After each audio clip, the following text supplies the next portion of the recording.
All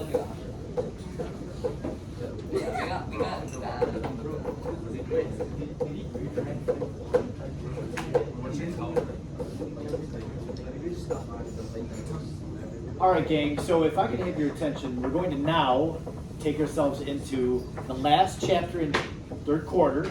It's going to be really fast. I've got today and then 3 lecture days next week. The next time we're together, on Monday, 3 days from now, we have a reading quiz. So don't forget about that. We haven't had a reading quiz in quite a while. So reading quiz on Monday, and then there'll be one on Wednesday. I'll try not to lecture the whole hour on Wednesday. I'll try to get through as much as we can on Monday and Tuesday next week, because I'd hate to have a full lecture day and then our test and quiz the next. So keep in mind what's happening here with our test and quiz. We have chapter 18 and 7, multiple choice only test. This is a 16 question test on Thursday next week. The second half of the hour will be the chapter 7 quiz. So there will be no multiple choice review questions to study for. The quiz is just going to be 4 questions out of chapter 7. So yeah, I took on, we had some review questions, but I deleted those. So chapter 7 will be a review, even if you think, oh man, we didn't learn anything in Chem 1, we didn't do electron configuration. You did. And you may not give yourself very much credit, but you will remember, it'll come back to you. And I feel really good. When we get into this on Monday, you're going to do the reading assignment over the weekend, come back on Monday, and you'll pick it up real fast. So today, what I'd like to do is just give you a very brief historical perspective of how we have this atomic structure theory. I don't have the word theory up here, it just says atomic structure.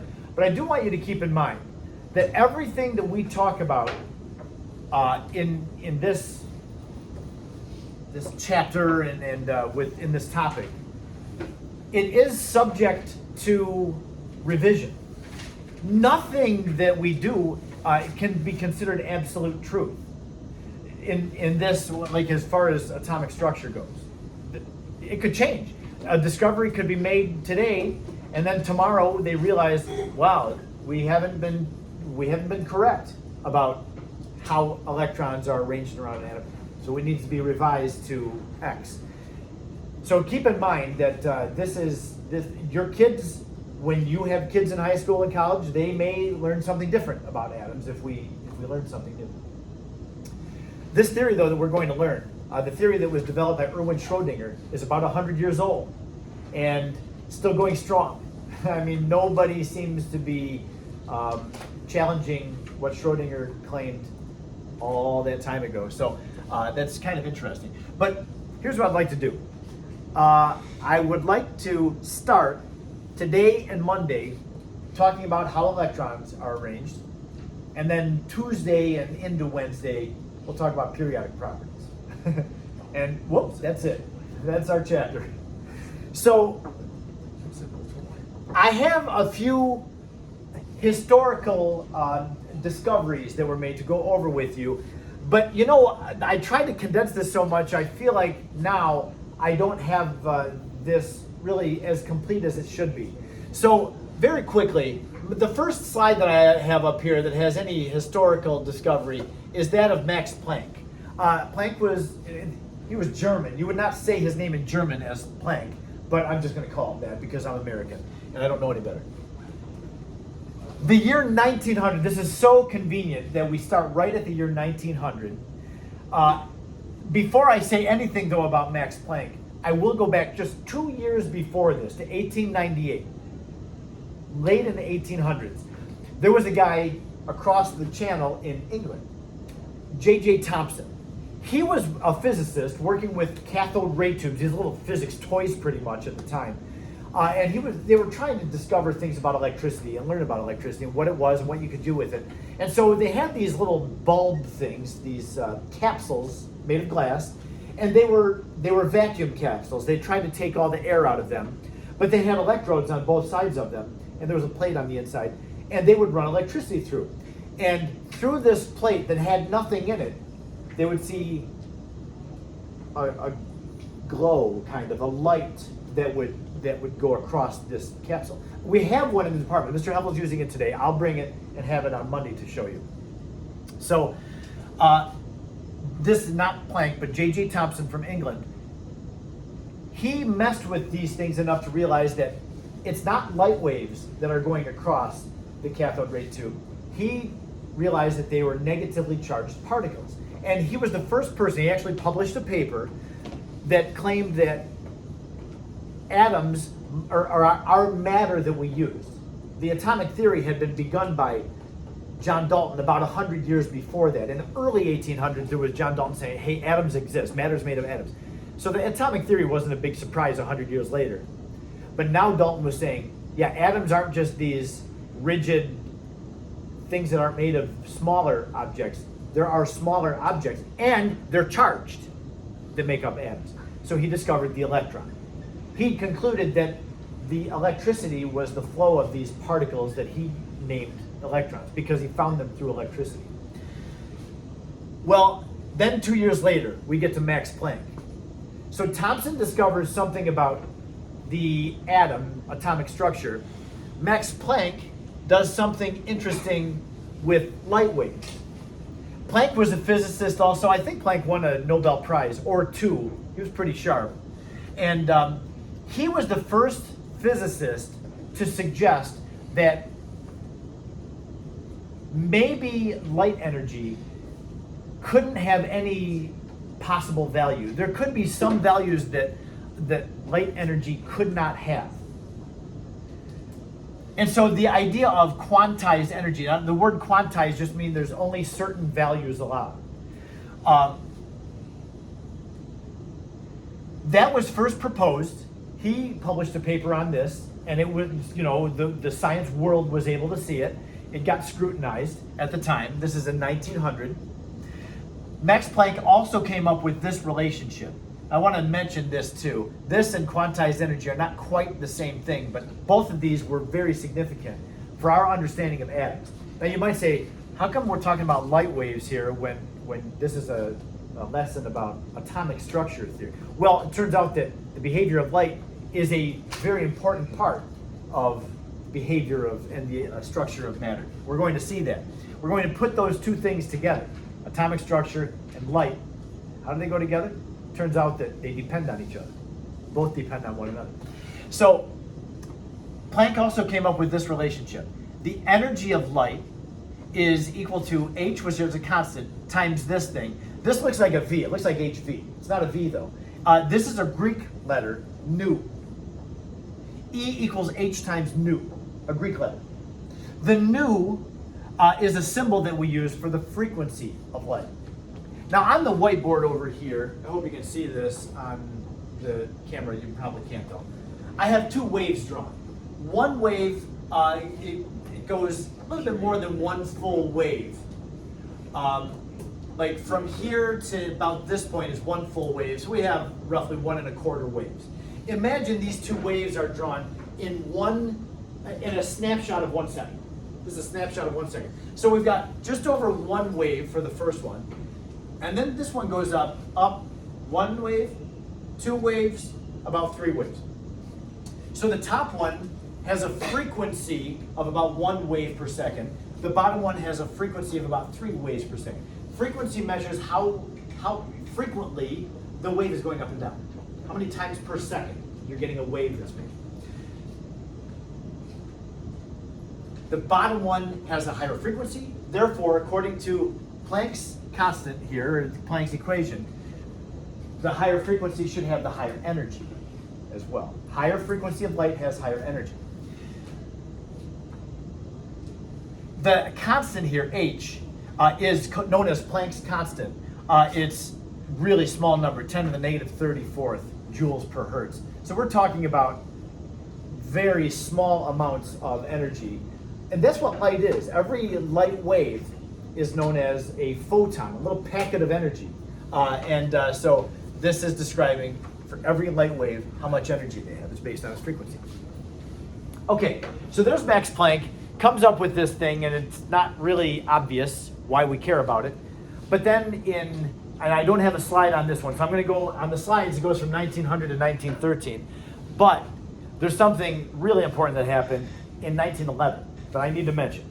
1911 was the year that Ernest Rutherford did his gold foil experiment. You remember learning about the gold foil experiment in Chem 1. The gold foil experiment was a huge discovery in the world of chemistry. So it was Rutherford, who was in New Zealand at the time. Before Rutherford, they had no clue what atoms were made of. According to Thomson, back 10 years before Rutherford, his theory became known as the plum pudding theory. You might have heard that too, which just indicated that you do have charged particles that make up the atom, but the charged particles have to be just crammed into the atom, like fruit bits are put into plum pudding. It's an British thing. So anyway, I've never had plum pudding before. I've never talked to anybody who has enjoyed eating plum pudding, but somehow they still have it. It exists.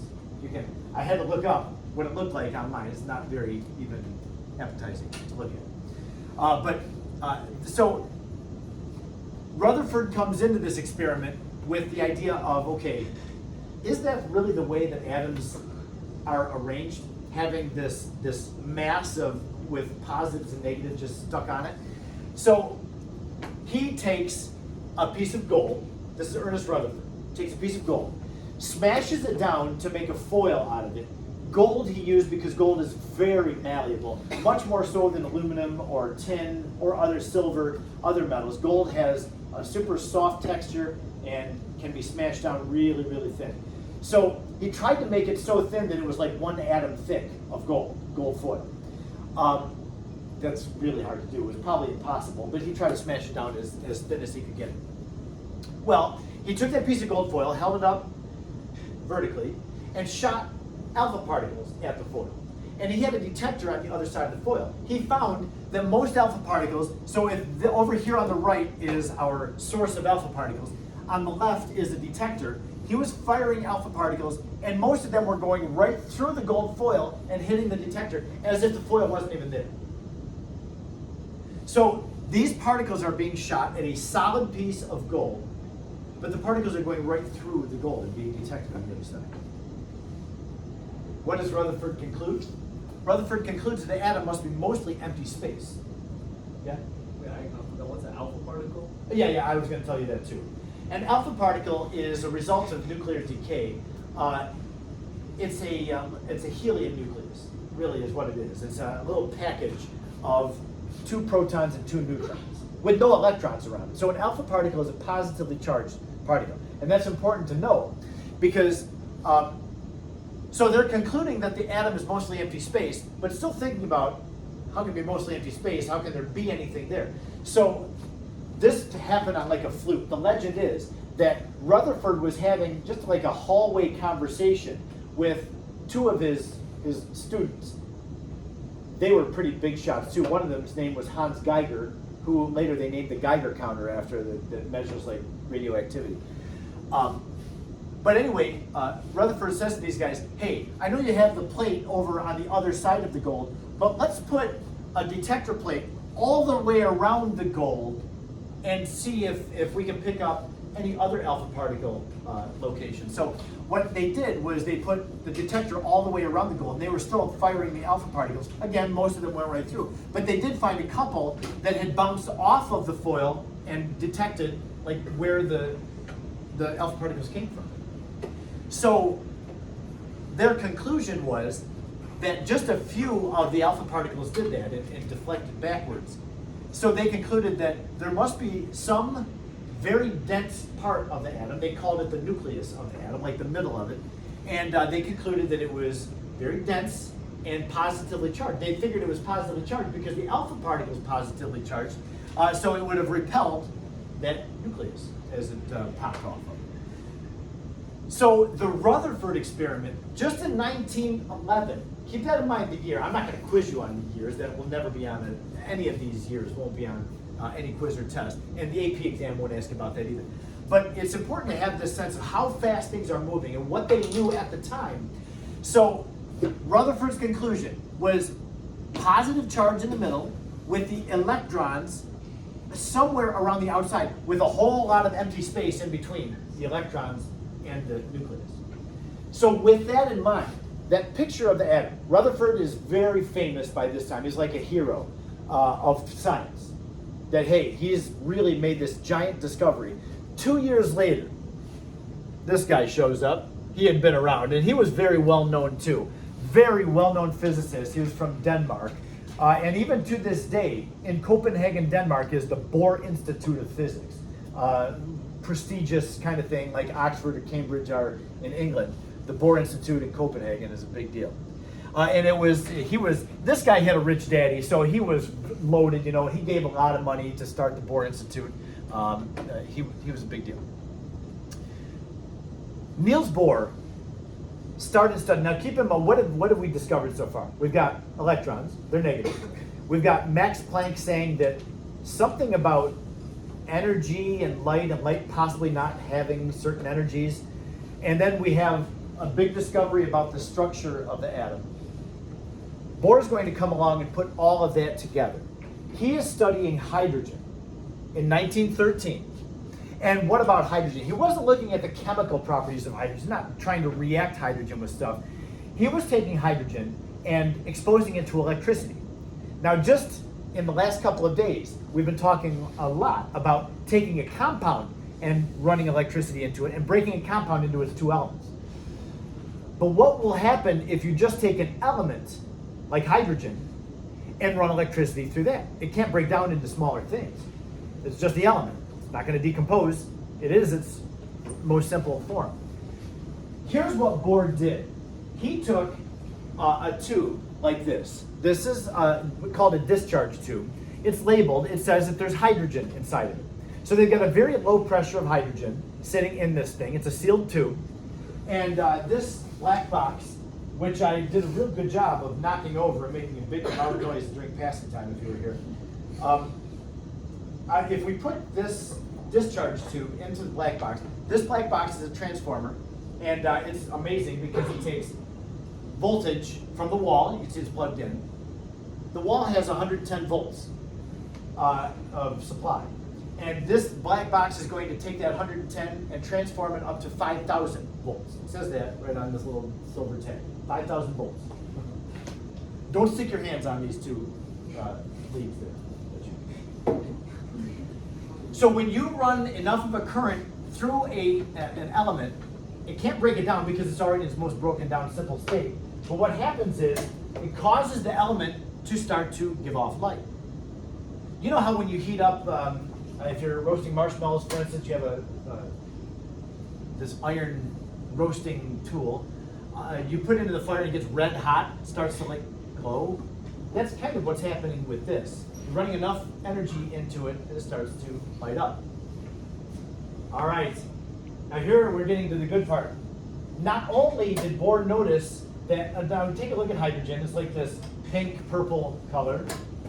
I'm going to swap this hydrogen out for the very next element on the periodic table, helium.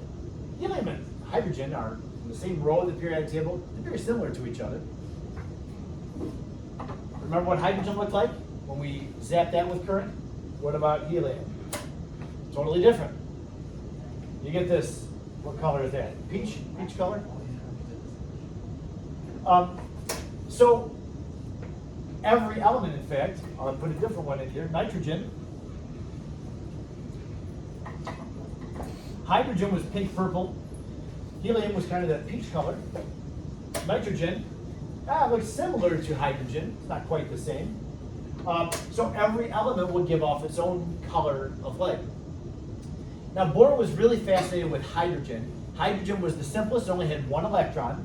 And Bohr was curious about the way that light that hydrogen gave off behaved.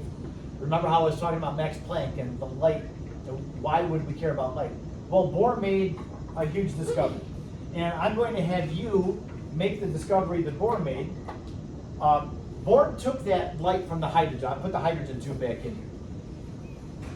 He ran it through something called a spectroscope. He had to separate the colors of light.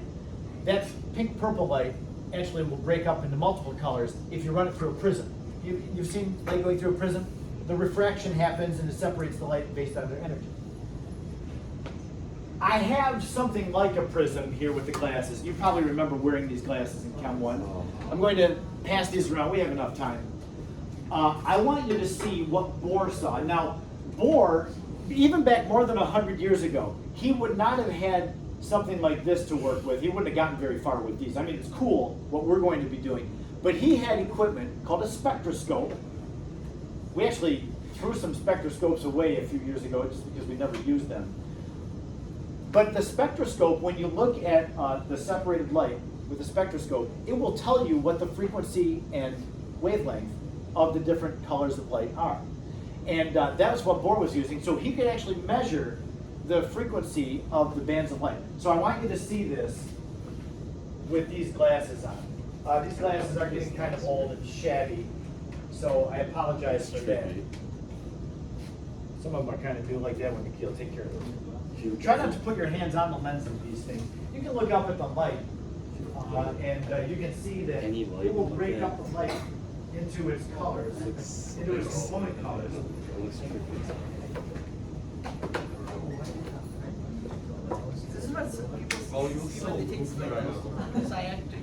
This is what you saw a picture of me too. Yeah.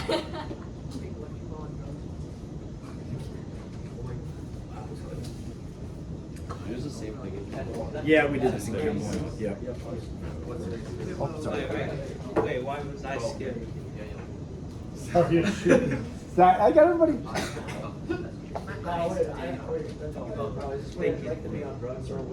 That's what I said. Oh my god. Okay. Now I have to turn the TV off, and I'll have to close the door.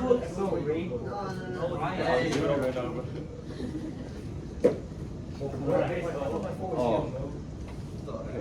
I feel high.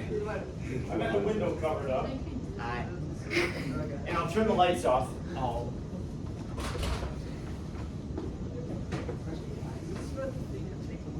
Oops. Not those. There.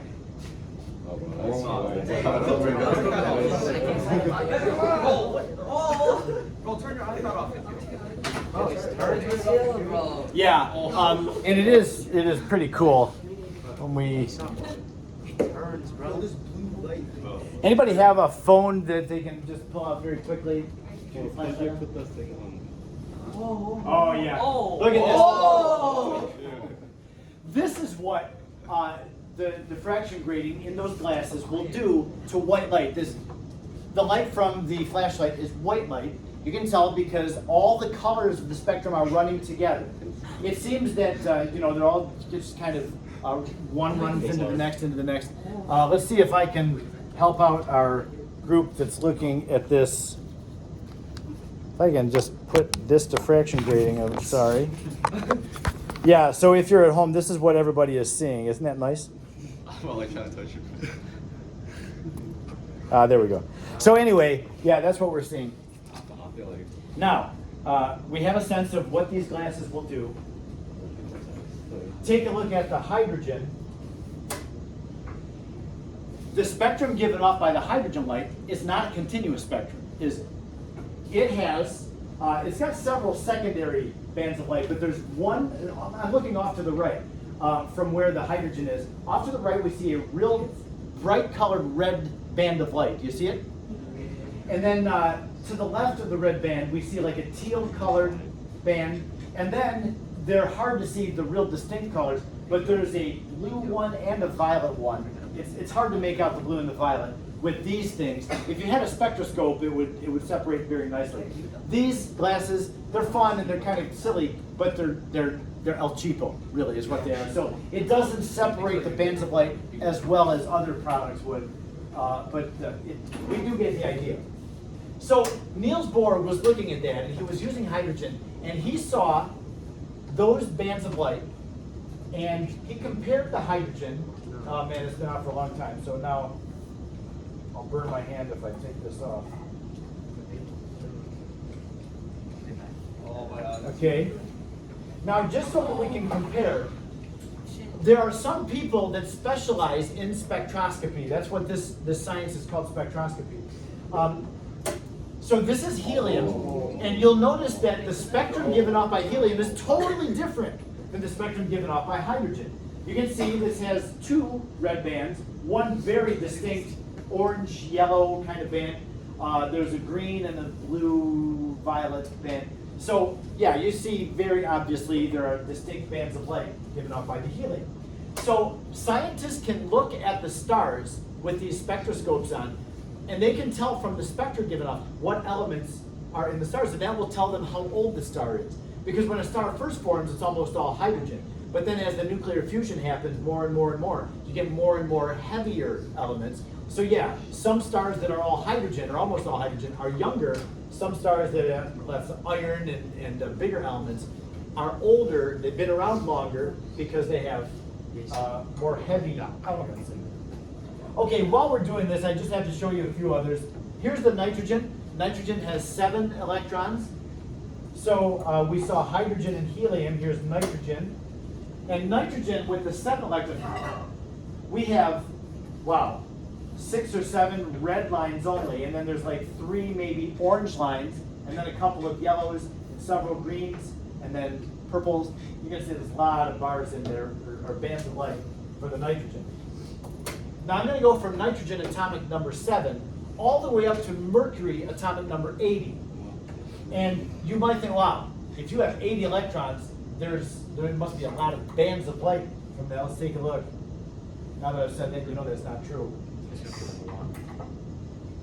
Mercury. I love the color. The spectrum is good, but just the straight up color of the mercury light is awesome.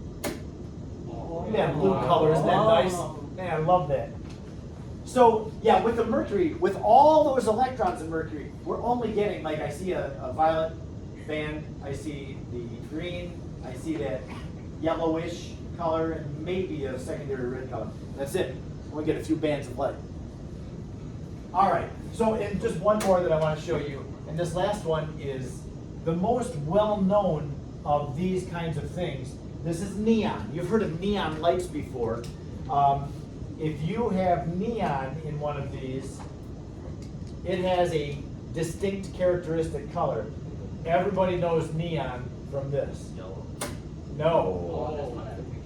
Real bright, piercing, reddish color. And you can see when you look at it with the diffraction grating glasses, the spectrum of neon is dominated over on the right side, or on the red side. It's got lots of red bands, a couple of orange, 1 or 2 yellows, one looks like an orange-yellow transition, and then some greens. I don't see any violet and blue. So yeah, the spectrum on that is pretty nice. And so that's why neon has that color, is because the spectrum goes up there. Okay, now when we are done with class today, if you will just leave your glasses on your table for me, I'll come and get those.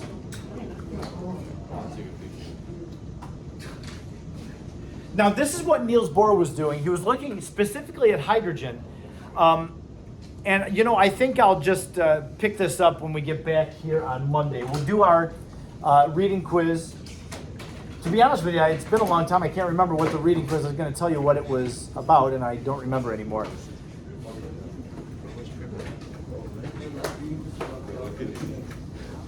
No, this is going to come up. Oh yeah, here it is.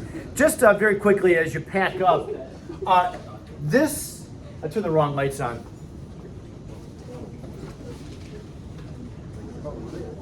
This slide is cool. It actually gives you the bright line spectrum. That's what we were looking at with these discharge tubes, the bright line spectrum.